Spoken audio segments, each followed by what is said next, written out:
সেই রক্তাক্ত জুলাইয়ের বীর শহীদদের প্রতি গভীর শ্রদ্ধা জানিয়ে তাদের স্মৃতির প্রতি শ্রদ্ধা জানিয়ে আমি আমার তাদের কামনা করছি।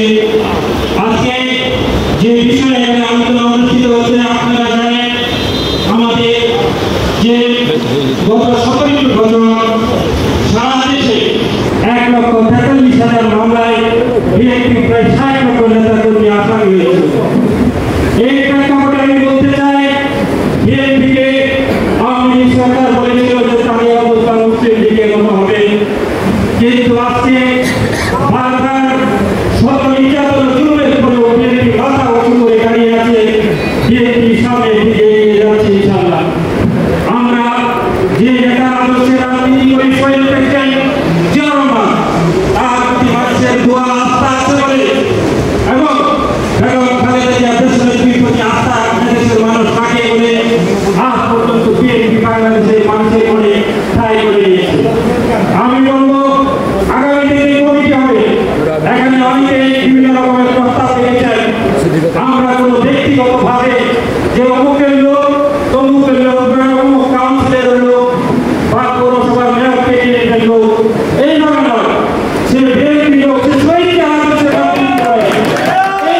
এই কমিটি হবে যারা বিএনপি করে একটি লোক কমিটির বাইরে না থাকে, শহীদকে আদর্শে ধারণ করে আজ পর্যন্ত যারা বিএনপির সংগ্রামে ছিল এবং সামনের দিকে আমরা তাদের নিয়ে পাই, সেইভাবে জন্য তাদেরকে আমরা কমিটিতে সাথ দিতে পারি। এই জন্য নেতৃবৃন্দ আছে, যারা ছিলেন নেতৃবৃন্দ আছেন, সকলে এই জিনিসটি খেয়াল রাখবো এবং আমরা আরেকটি জিনিস খেয়াল রাখবো যে বিএনপিকে আজকে বিতর্কিত করার জন্য নানাভাবে প্রচারণা চালানো হচ্ছে। আমরা এই ধরনের কোনো কাজ করবো না, যাতে শহীদকে আদর্শের রাজনীতিকে ধারণ করে আমরা কোনো কলঙ্ক যাতে বিএনপি গায়ে না লাগাতে পারে, সেই জন্য আমরা সচেতন থাকবো, সচেষ্ট থাকবো। সেই যত কাজের মতো আজকে সিএম নেতৃত্ব আছেন, আপনারা যে কোনো ব্যবস্থা নিলে আপনাদের সেই ব্যবস্থাকে আমরা স্বাগত জানাবো, আপনাদের সমর্থন জানাবো।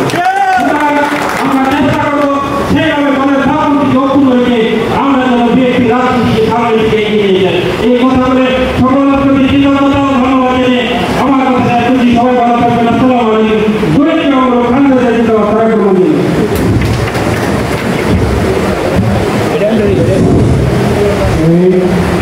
আমাদের দাদা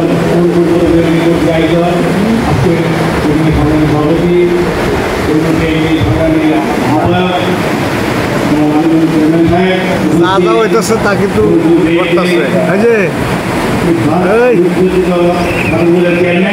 হইতেছে